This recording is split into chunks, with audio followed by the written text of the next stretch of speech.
Muchas gracias, señor presidente.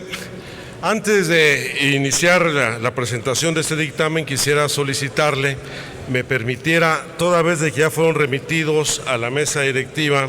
los 4 dictámenes que integran el paquete en materia de ley de ingresos y la miscelánea fiscal, presentar en un solo acto el conjunto de las reformas. Proceda, señor senador. Bien, muchas gracias. Bueno, yo creo, en primer lugar, que hay que ubicar en su justa dimensión los cambios y los alcances que han tenido estos dictámenes. Asumir que desde la propia Cámara de Diputados se realizaron un conjunto de modificaciones que atendieron en alguna medida algunas de las preocupaciones de la sociedad, aunque en su conjunto no impactan en los aspectos centrales del contenido de la política en materia fiscal que rige actualmente en el país. En la Cámara de Diputados, por ejemplo, en materia de Ley Federal de Derechos, se modificó el artículo 231A para establecer que las entidades recibirán desde la Comisión Nacional del Agua la devolución de las inversiones que realicen para formalizar inversiones en toda la infraestructura hidráulica en las entidades, lo cual favorecerá el desarrollo de este equipamiento en los estados. De la misma manera, en la ley del impuesto sobre la renta se incrementó el límite de deducibilidad de automóviles utilitarios hasta 175,000 pesos, lo cual es importante porque ya no existen automóviles menores a este precio, y esto también va a permitir enfrentar algunos de los impactos que ha tenido las modificaciones, por ejemplo, en el programa Hoy No Circula y verificación vehicular en la zona metropolitana del Valle de México.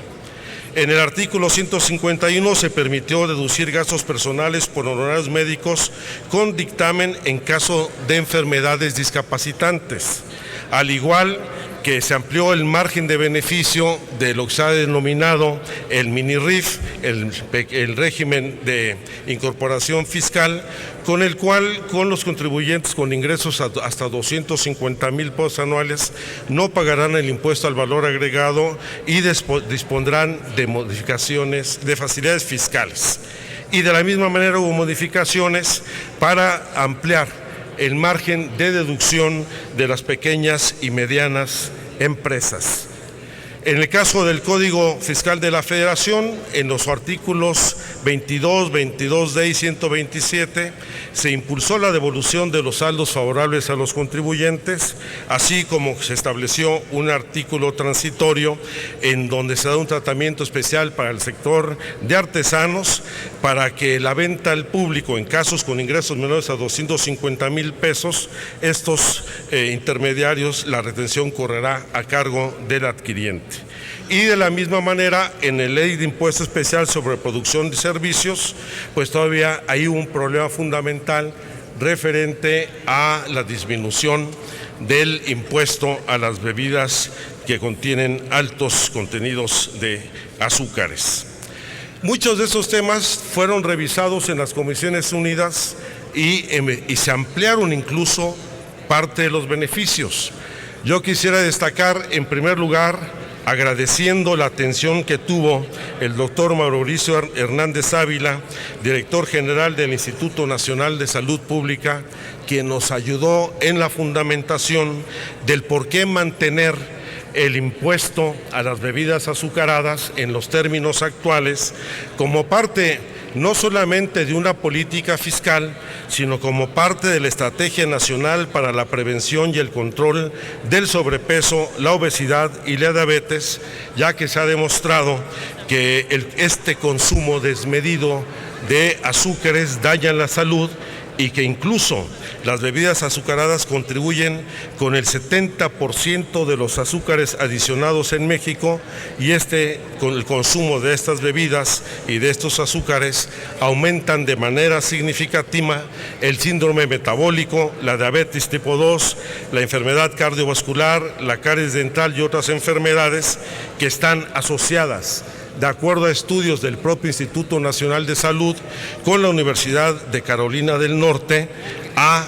cerca de 24,000 muertes anuales y se ha demostrado que con este impuesto se ha reducido en un promedio del 9% el consumo de los azúcares, lo cual tendrá un impacto positivo en la Estrategia Nacional para la Prevención y el Control del Sobrepeso y la Obesidad. También hay que reconocer el trabajo en comisiones, donde se hizo una adición, la adición de un artículo 9 transitorio en lo que se refiere a la Ley Federal de Presupuesto y Responsabilidad Hacendaria,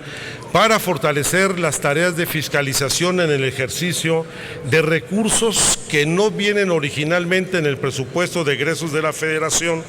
y que en la Cámara de Diputados se dictaminan de manera etiquetada como parte de la negociación derivada de la gestión que los legisladores, los diputados realizan atendiendo pues las demandas de sus distritos, de sus entidades o de sus municipios. Y afortunadamente creo que este es un primer paso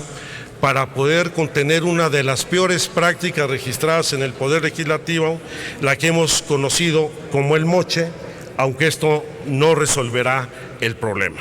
Pero por supuesto que una vez que se ha fundamentado este artículo 9 en el artículo 79 de nuestra Constitución, formando parte ya del Sistema Nacional Anticorrupción, se fortalecerán las labores de fiscalización de los recursos federales que administren o ejerzan los estados, municipios o el Distrito Federal, así como aquellos recursos federales que se destinen y se ejerzan por cualquier entidad, persona física o moral, de modo tal de que estos recursos etiquetados podrán ser fiscalizados en cualquier momento, ya sea por el ejercicio de la atribución que se le ha otorgado al Auditor Superior de la Federación o mediante denuncia de un tercero o del propio afectado. ¿Qué significa esto? Pues que en cualquier momento los presidentes municipales o los gobernadores que están sujetos a esta extorsión que representa el moche legislativo y que se ha acreditado como una práctica que ha permeado de manera significativa la negociación del presupuesto de egresos de la Federación, pueda empezar a combatirse y a erradicarse. Lástima que no se avanzó en la disminución del déficit que se tenía programado del 3% al 2.9%, que parece insignificante, una décima, el 0.1% que representan en lo fundamental pues de cerca de 17,000 millones de pesos que entrarán en la bolsa de negociación en la Cámara de Diputados para atender la gestión legislativa y que pues lamentablemente se ha convertido en una nueva modalidad de extorsión a los presidentes municipales, donde ahora ya no son objeto solamente de la extorsión de la delincuencia organizada, sino también de otro tipo de delincuencia organizada, que es el moche legislativo, que cobra un porcentaje u obliga a los presidentes municipales a contratar a determinadas empresas para construir las obras. Hay otros avances en los dictámenes de las leyes. En el caso del impuesto especial en productos y servicios, se estableció una metodología para determinar el precio de las gasolinas y el diésel, donde la franja de flotación no puede estar por encima de la inflación estimada del 3%,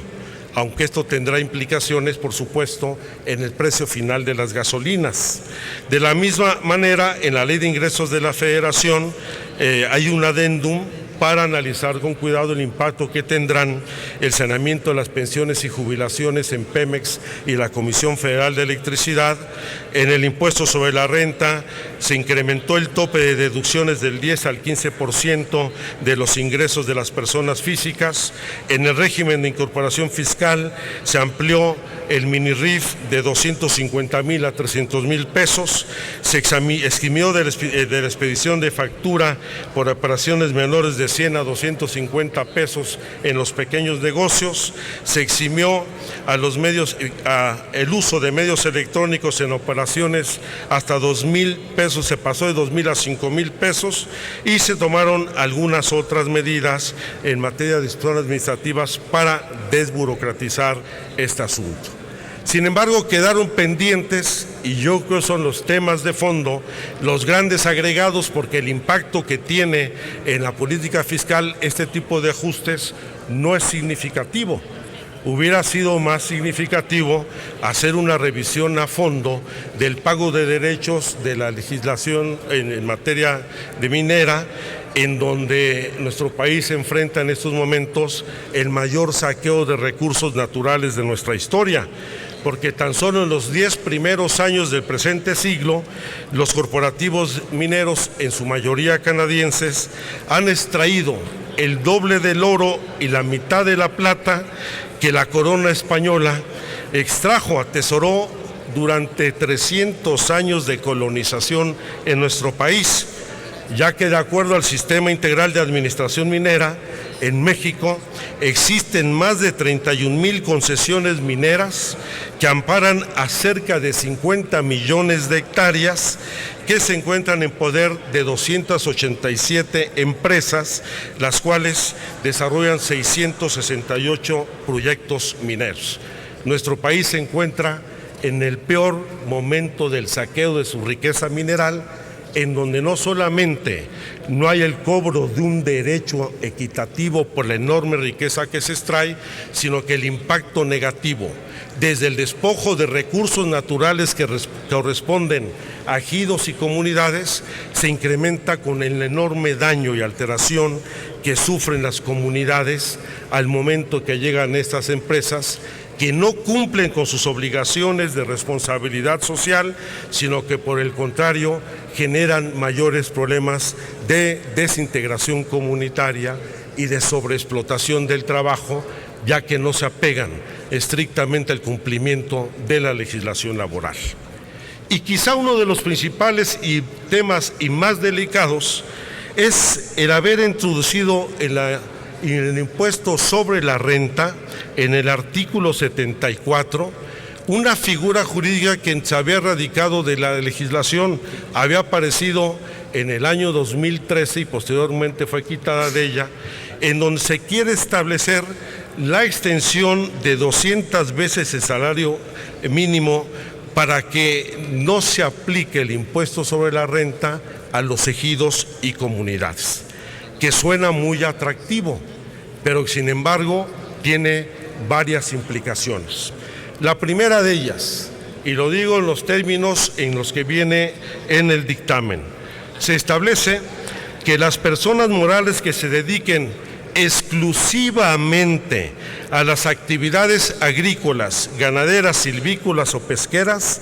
no pagarán el impuesto sobre la renta por los ingresos provenientes de dichas actividades hasta por un monto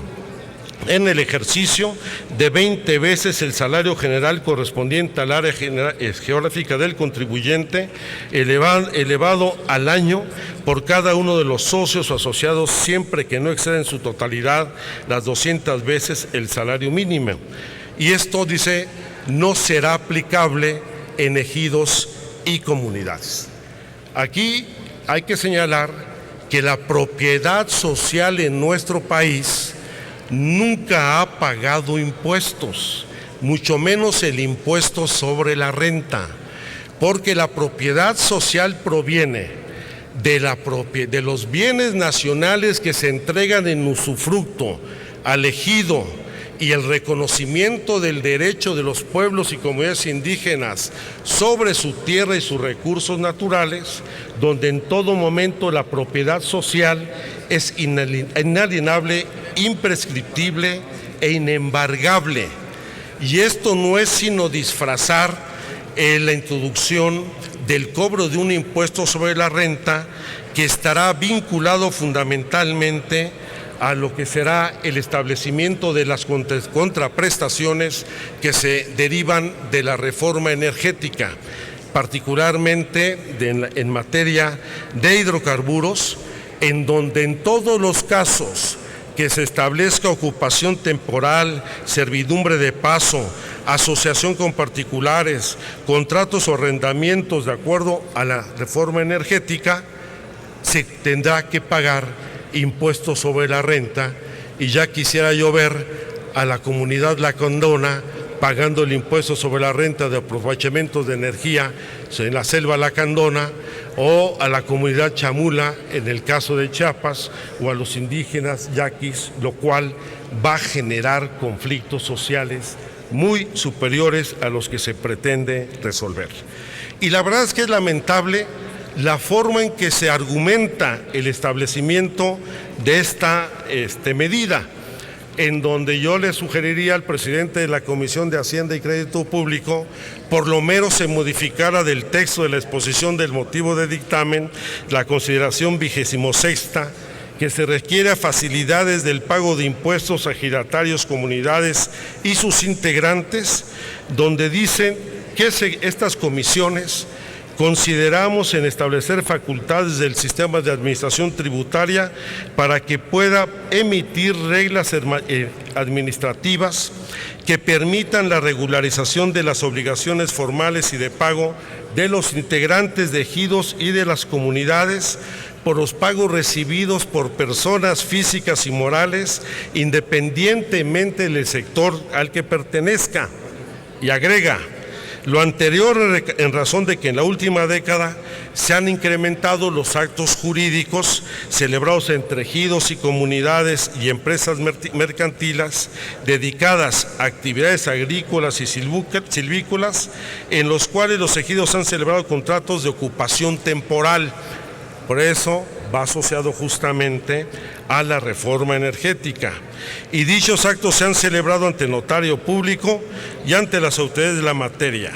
No obstante, las empresas mercantiles condicionan el pago a que el mismo se realice directamente a los ejidos y no a los ejidatarios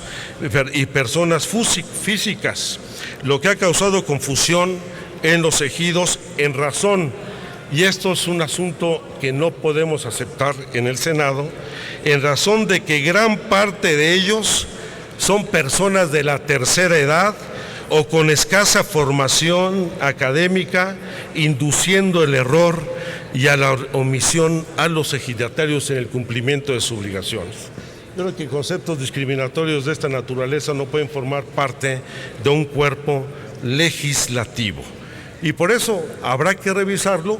porque creo que esta disposición es inconstitucional, porque viola el artículo 27 constitucional, no solamente por la naturaleza de la propiedad social, sino además porque establece con toda precisión que la inalienabilidad e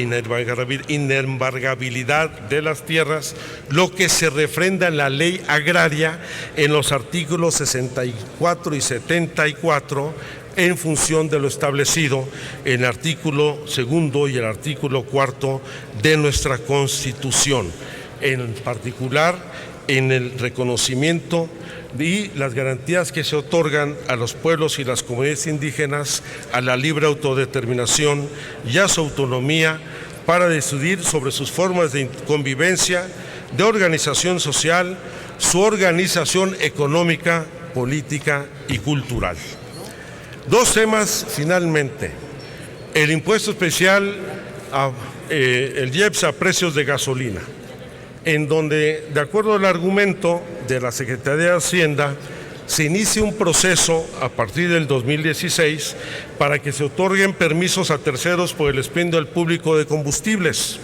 En el 2017 se permite la libre importación de gasolinas y en el 2018 los precios estén sujetos al mercado. La verdad es que aquí de nueva cuenta hay una distorsión de la información, porque se tiene que asumir que hoy se está importando gasolina a precios bajos, se vende a precios altos, lo cual este sobreprecio genera ganancias adicionales al gobierno federal y al mismo tiempo establece un impuesto que en la franja de flotación hasta el 3% implicará por lo menos un incremento hasta de 4 pesos por litro el próximo año. Y de todos modos nos dicen que se sigue manteniendo el subsidio, lo cual es absolutamente falso por el sobreprecio al que se están vendiendo las gasolinas, que en más del 60% importa en estos momentos petróleo mexicanos. Por supuesto, en el 2018, si es que esto no cambia, toda vez que esa es una legislación anual y no se modifica, y lo que se establece aquí no necesariamente prevalecerá en los próximos 2 años, implicará que en el año electoral bajará el precio de las gasolinas, porque como lo vemos en la propia estadística que nos ha entregado la Secretaría de Hacienda, la producción petrolera en nuestro país seguirá disminuyendo y no superará los 2.300.000 barriles diarios. El precio de la mezcla mexicana seguirá cayendo por debajo de los $50 por barril, mientras los precios spot del petróleo continuarán a la baja sin que disminuya el precio de las gasolinas. Mientras, y lo dijo muy bien Mario Delgado, vamos a pasar de una economía petrolizada a una economía gasolinizada, porque solamente en los ingresos tributarios que espera el gobierno federal para 2016, y son datos que dio la propia Secretaría de Hacienda, el incremento en lo que serán la recaudación por gasolinas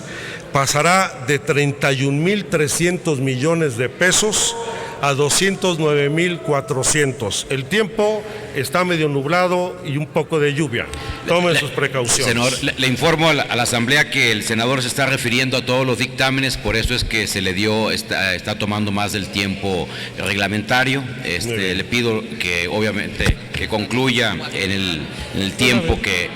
requiera para poder comentar los dictámenes ya referidos. Adelante, le uso la palabra, senador. Se lo aprecio mucho. Esto implica, con el incremento de precios de gasolinas, un incremento de 569% en la recaudación que se espera por el sobreprecio y esta franja en la que estará moviéndose el precio de las gasolinas, donde esperamos aumentos hasta de 4 pesos por litro en el momento más complicado, y manteniéndose por precios muy por encima de los de Estados Unidos, donde hoy en México el litro de gasolina promedio está en 13 pesos con 57 centavos, mientras en Estados Unidos el litro por gasolina está a 10 pesos con 6 centavos. Hay otros temas vinculados con deuda. En el mensaje político del presidente Peña Nieto en Palacio Nacional el 2 de septiembre, dijo que ante la reducción de los ingresos petroleros no iban a aumentar los impuestos ni se iba a endeudar el país, cuando ya la deuda asciende a 7.979.000 millones de pesos, una cifra superior a 2.800.000 millones de pesos al saldo registrado en 2012, y al mismo tiempo se espera obtener en los próximos 3 años 50.000 millones de pesos a través de la colocación de bonos en la Bolsa Mexicana de Valores para financiar el ramo 33 en demérito de las finanzas de los estados y municipios. A lo que se suma el incremento de las tasas de interés, porque es evidente que la tasa de interés en CETES a 28 días, al pasar a un incremento del 3% al 4.5% y el incremento de 22.2%, va a tener un impacto en el nivel de endeudamiento, así como el cambio en la tasa LIBOR, en donde a 3 meses se proyecta un incremento de 300%, por lo cual es absurdo que no se considere que va a haber un sobreendeudamiento para el país. Lo dijo Gerardo Esquivel, por ejemplo, en el foro que organizó el Instituto Belisario Domínguez, cómo este sobreendeudamiento ha pasado de 9 puntos porcentuales del PIB y pasará al 12% del PIB en el próximo año. Ahora sí resulta, estamos viendo quiénes son los irresponsables en el endeudamiento y quiénes son el verdadero peligro para México. Y finalmente, este asunto de la bancarización, aunque se ha flexibilizado, yo creo que sigue una lógica que no se corresponde con el conjunto de medidas que ha debatido el Senado. Yo creo que al peso mexicano ahora también se le criminaliza, el peso deja de ser la moneda del curso legal, las disposiciones a la bancarización para que en todos los casos el pago se realice desde los comprobantes fiscales digitales y el pago de los mismos sea a través de la banca, ya sea en cheque, transferencia electrónica o tarjetas de crédito, va a afectar no solamente a los pequeños contribuyentes, a los pequeños negocios, sino va a ser inaplicable no solamente en las zonas rurales, sino en muchas regiones urbanas y suburbanas, teniendo complicaciones adicionales. Voy a poner un ejemplo, por lo que estamos discutiendo, por ejemplo, en la ley de lavado de dinero, en donde se están modificando los umbrales para permitir operaciones en efectivo, toda vez de que ha fracasado la política establecida hasta ahora, donde en el caso de la Unidad de Inteligencia Financiera de la Secretaría de Hacienda ha reportado, este es un dato muy interesante, que solamente entre el 2004 y el 2009 se reportaron 28.5 millones de denuncias de operaciones supuestamente sospechosas de lavado de dinero, de las cuales solo prosperaron 160,000, con el agravante de que los reportes que tienen que hacer las empresas que manejan el registro de estos datos es dar a conocer datos que corresponden a la vida privada y personal de los ciudadanos, porque se reportan todas las operaciones en cheque, tarjeta de crédito, tarjeta de débito o efectivo que realicen en cualquier empresa. Yo creo que es de los temas que habrá que discutirlo con mayor detenimiento. Y insisto, este no es un debate técnico, no es un debate solamente para los iluminados en la economía. Por supuesto que hay que conocer los criterios de política económica, la situación global, los problemas macroeconómicos y microeconómicos, pero aquí también pues hay un asunto de perfil incluso ideológico, porque la ley de ingresos, el presupuesto de egresos, define el carácter de un gobierno. ¿A quién se le cobran los impuestos? ¿A dónde se destina el gasto? ¿Cuáles son las prioridades gubernamentales? Y por eso hoy no entiendo cómo la mayoría del PAN va a votar a favor de una reforma que cuando discutimos la reforma fiscal votó en contra y que recriminó a la bancada del PRD durante 2 años el acompañamiento a esa reforma hacendaria, y hoy, sin ningún cambio en el modelo fundamental, aprobarán mayoritariamente esta reforma fiscal, quizá a cambio de mantener el moche legislativo y las pequeñas migajas que hoy se han entregado. Por eso, respetando la votación mayoritaria en mi comisión, 4-1, yo votaré en contra. Muchas gracias. Gracias, senador Alejandro Encinas Rodríguez.